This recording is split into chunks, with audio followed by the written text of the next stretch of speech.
আমরা Bill Gates বলতে যাকে চিনি তার নাম কিন্তু আসলে উইলিয়াম হেনরি গেটস জুনিয়র। তো আপনারা বুঝতেই পারতেছেন ওনার বাবার নাম মনে হয় উইলিয়াম হেনরি গেটস, যে কারণে ওনার নাম হয়েছে উইলিয়াম হেনরি গেটস জুনিয়র। এই পর্যন্ত ঠিক আছে, বাট মজার ব্যাপার হইলো বিল গেটস এর যে দাদা তার নামও উইলিয়াম হেনরি গেটস জুনিয়র, মানে বিল গেটস এর বাবার নামও বিল গেটস এর নামের সাথে সেম।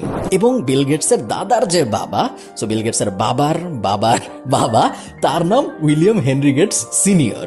প্রায় 4 থেকে 6 পুরুষ ধরে বিল গেটস এর পরিবারের যে পুরুষরা তাদের সবার নামই আসলে তাদের দাদার নামের সমান বা তাদের বাবার নামের সমান, সেম নামই তারা ক্যারি করে আসতেছে অনেক দিন ধরে। এটা একটা মজার ইনফরমেশন। কি মনে হয় জানেন, বিল গেটস বাবার বাবা তারা প্রায় 6 পুরুষ ধরে একই নাম ব্যবহার করে আসছে। আমার মনে হয় প্রথম যার নাম এটা রাখা হয়েছিল তখনই উনি শপথ করেছিল যে এই নামকে যতদিন না পর্যন্ত আমরা পৃথিবীর মধ্যে এস্টাবলিশ বা জনপ্রিয় নাম হিসেবে তুলে ধরতে না পারবো ততদিন পর্যন্ত আমরা এই নাম আমাদের বংশ পরম্পরায় রেখেই যাব।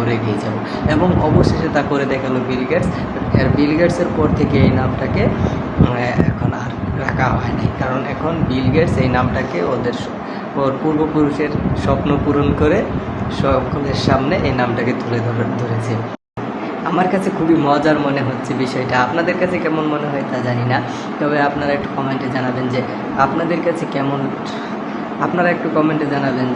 কাছে কেমন লাগলো বিষয়টা, যে 6 পুরুষ ধরে একই নাম ধরে রাখলো যতদিন না পর্যন্ত ওরা এই নামটাকে এস্টাবলিশ করতে না পারছে, সমগ্র বিশ্বের মধ্যে ছড়িয়ে দিতে না পারছে, জনপ্রিয় নাম হিসেবে তুলে দিতে না পারছে, ততদিন পর্যন্ত ওরা প্রজন্মের পর প্রজন্ম ওরা একই নাম ব্যবহার করে আসছে এবং অবশেষে ওরা এস্টাবলিশ করতে পেরেছে, তারপরে এই নামটাকে স্থগিত করেছে। একটা বিশাল একটা মজার ব্যাপার আর কি। আপনাদের কাছে কি মনে হয় তা জানি না, এটা আপনারা হয়তো কমেন্টে জানাবেন।